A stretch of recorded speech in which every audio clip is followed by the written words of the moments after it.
మంచిర్యాల జిల్లా Jaipur thermal power ప్లాంట్లోని token సమ్మె ప్రశాంతంగా కొనసాగుతుంది.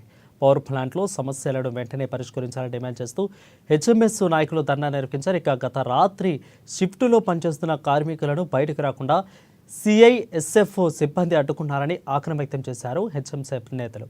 ఇక ఎలాంటి అవాంఛనీయ సంఘటనలు చోటు చేసుకోకుండా పటిష్ట భద్రతను ఏర్పాటు చేశారు పోలీసులు. సమస్యల పరిష్కారం కోసం సమ్మె కొనసాగుతున్న తరుణంలో నైట్ షిఫ్ట్ చేసిన సిబ్బందిని సిఐఎస్ఎఫ్ సిబ్బంది అడ్డుకోవడం ఇది సరైన పద్ధతి కాదు.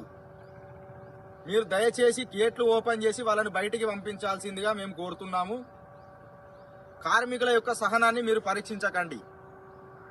కార్మికుల యొక్క సమస్యల కోసమే మేము ఈరోజు ఈ సమ్మెకు దారితీసింది. సింగరేణి యాజమాన్యం స్పందించి సమస్యల పరిష్కారం కోసం ముందుకొస్తే ఈ పరిస్థితి ఏర్పాటు అయ్యేది కాదు. ఈరోజు